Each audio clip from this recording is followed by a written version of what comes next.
CPIM BJP അന്തർധാരയുണ്ടെന്ന പ്രതിപക്ഷ ആരോപണങ്ങൾക്ക് കനത്ത മറുപടിയുമായി മുഖ്യമന്ത്രി പിണറായി വിജയൻ രംഗത്തെത്തി. ചരിത്രപരമായ വസ്തുതകൾ നിരത്തിയായിരുന്നു മുഖ്യമന്ത്രിയുടെ കടന്നാക്രമണം.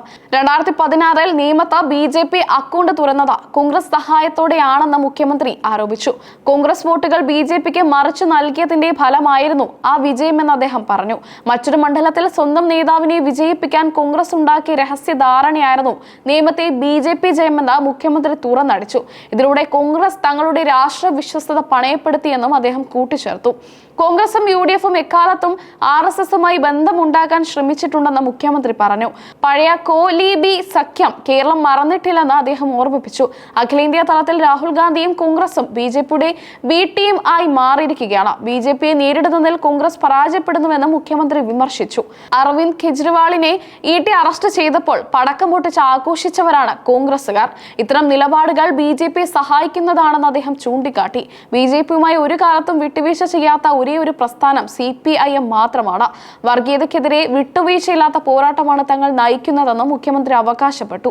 എന്ത് വൃത്തികേടും കാണിക്കാൻ മടിയില്ലാത്ത കൂട്ടരായി കോൺഗ്രസ് മാറിയിരിക്കുന്നു. അധികാരം കിട്ടാൻ ആരുമായും സഖ്യം ഉണ്ടാക്കുന്നതാണ് കോൺഗ്രസിന്റെ രാഷ്ട്രീയ രീതിയെന്ന് അദ്ദേഹം പരിഹസിച്ചു.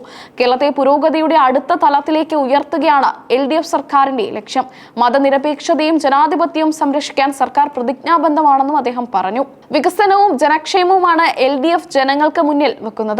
കഴിഞ്ഞ 8 വർഷത്തെ ഭരണ നേട്ടങ്ങൾ ഇതിന് സാക്ഷ്യമാണെന്ന് മുഖ്യമന്ത്രി വ്യക്തമാക്കി. അസത്യങ്ങൾ പ്രചരിപ്പിച്ചും വർഗീയതയെ കൂട്ടുപിടിച്ചും ജനങ്ങളെ വഴിതെറ്റിക്കാൻ വലതുപക്ഷം ശ്രമിക്കുകയാണ്. എന്നാൽ കേരളത്തിലെ ജനങ്ങൾ ഇത് തിരിച്ചറിയുമെന്ന് അദ്ദേഹം പറഞ്ഞു. പഴയകാലത്തെ ആശുപത്രികളുടെ ശോചനീയാവസ്ഥ ആരും മറന്നിട്ടില്ല. എന്നാൽ ഇന്ന് കേരളത്തിലെ പൊതുജനാരോഗ്യ മേഖല ലോകത്തിന് തന്നെ മാതൃകയാണെന്ന് മുഖ്യമന്ത്രി അവകാശപ്പെട്ടു. 10 കൊല്ലം മുമ്പ് പാഠപുസ്തകങ്ങൾക്ക് പകരം ഫോട്ടോസ്റ്റാറ്റ് ഉപയോഗിക്കേണ്ടി വന്ന ഗതികേട് വിദ്യാർത്ഥികൾക്കുണ്ടായിരുന്നു. വിദ്യാഭ്യാസ മേഖലയിൽ വരുത്തിയ മാറ്റങ്ങൾ വിപ്ലവകരമാണെന്ന് അദ്ദേഹം പറഞ്ഞു. UDF ഭരണകാലത്ത് ആരോഗ്യ മേഖല വെന്റിലേറ്ററിലായിരുന്നു. എന്നാൽ LDF സർക്കാർ വന്നതോടെ ഈ മേഖലയെ ആധുനികവൽക്കരിക്കാൻ സാധിച്ചുവെന്ന് അദ്ദേഹം ചൂണ്ടിക്കാട്ടി. വൈദ്യുതി രംഗത്ത് UDF സർക്കാർ സമ്പൂർണ്ണ പരാജയമായിരുന്നു. ലോഡ് ഷെഡിങ്ങും പവർ കട്ടുമില്ലാത്ത കേരളമാണ് ഇന്നത്തെ യാഥാർത്ഥ്യമെന്ന് മുഖ്യമന്ത്രി പറഞ്ഞു. പൊതുവിതരണ രംഗം തകർക്കാനാണ് UDF ശ്രമിച്ചത്. എന്നാൽ വിലക്കയറ്റം നിയന്ത്രിക്കാൻ സപ്ലൈകോ വഴി സർക്കാർ ഫലപ്രദമായി ഇടപെടുന്നുണ്ടെന്ന് അദ്ദേഹം വിശദീകരിച്ചു. ഇരുണ്ട കാലത്ത് നിന്നും കേരളത്തെ പുനർനിർമ്മിക്കാനുള്ള ഉത്തരവാദിത്തമാണ് LDF ഏറ്റെടുത്തത്. പ്രളയവും മഹാമാരിയും അതിജീവിച്ച കേരളം മുന്നേറുകയാണെന്നും അദ്ദേഹം പറഞ്ഞു. അധികാരത്തിലെത്തിയാൽ പ്രകടന പത്രിക ചവറ്റുകൊട്ടയിൽ എറിയുന്ന സംസ്കാരമാണ് കോൺഗ്രസിന്റേത്.